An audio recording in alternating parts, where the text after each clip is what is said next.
Kini Indonesia dikenal dengan pasukan militernya yang sangat hebat dan disegani di dunia militer. Sebab Indonesia telah diperkuat dari 3 matra yang terdiri dari TNI Angkatan Darat, TNI Angkatan Laut, dan TNI Angkatan Udara.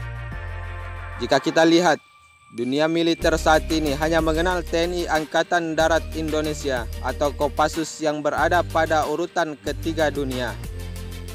Namun, sebenarnya Kopassus Indonesia memiliki pasukan rahasia dan lebih hebat dalam Satuan Baret Merah milik TNI Angkatan Darat tersebut, yang memiliki misi tertentu dan telah dirahasiakan oleh negara. Nama satuan pasukan rahasia di tubuh Kopassus tersebut adalah Satgultor 81. Pasukan ini memiliki misi dan tugas untuk menangani teror-teror kelas atas yang mengancam kedaulatan NKRI, dan Satgultor 81 Indonesia ini memiliki banyak misi rahasia. Namun sebelum TNI Indonesia ini bisa dikategorikan sebagai pasukan siluman Indonesia, Satgultor 81 ini adalah salah satu satuan penanggulangan teror yang terbaik di Indonesia, dan pasukan tersebut bertugas untuk mencegah adanya tindakan pembajakan pesawat yang dilakukan oleh teroris serta dengan kemampuan bertarung yang sangat hebat. Detasemen Indonesia ini dikenal dengan kemampuan yang mampu membuat teroris kewalahan dan tidak bisa melakukan perlawanan dengan cepat ketika pasukan siluman ini telah diturunkan. Selain mengatasi adanya tindakan pembajakan, satuan ini juga difungsikan sebagai satuan yang bisa melakukan peperangan di daerah kota atau wilayah yang sempit. Dalam kecerdasan dan kepiawaian, pasukan ini mampu mengumpulkan banyak sekali informasi intelijen yang akan berguna untuk penyerangan yang tak terduga dari musuh.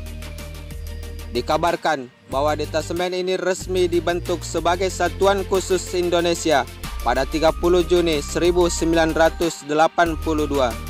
Dan setelah resmi dibentuk, Satuan Khusus tersebut dipimpin oleh Luhut Binsar Panjaitan, yang kala itu berpangkat Kolonel Infanteri dari tahun 1982 hingga tahun 1990, serta dibantu oleh Prabowo Subianto.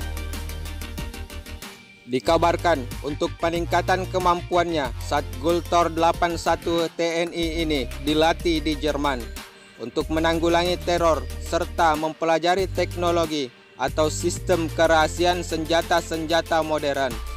Dan setelah kembali ke tanah air atau Indonesia, detasemen yang terlatih ini akan melakukan serangkaian misi.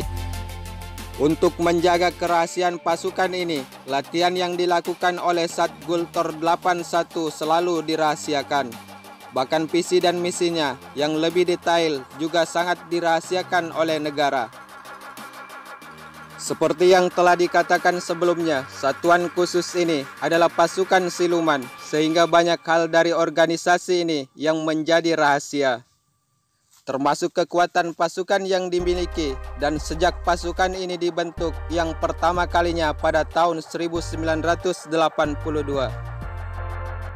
Sejak tahun pembentukannya itu, publik tidak pernah tahu berapa banyak pasukan yang telah dimiliki dan bagaimana latihan yang telah dilakukan, serta segala hal yang terkait dengan Satgultor 81 benar-benar telah dirahasiakan negara.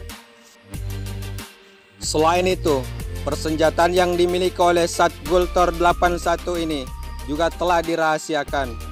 Sebab dengan merahasiakan senjata yang dimilikinya, tentunya musuh atau siapa saja yang akan melakukan ancaman terhadap negara tidak akan bisa menyusun strategi. Meski demikian, berdasarkan desas-desus yang ada, senjata yang digunakan oleh satuan ini meliputi senapan dengan kaliber 9 mm, 5,56 mm, 7,62 mm, dan senjata 12,7 mm. Satgultor 81 adalah salah satu pasukan bersenjata paling progresif di dunia. Adapun kehebatan dari satuan ini membuat negara lain sedikit merinding dan tak berani melawannya. Sebab Satgultor 81 di tubuh Kopassus ini adalah satuan kedua setelah GSG 9 yang menggunakan senapan serbuk HKMP5.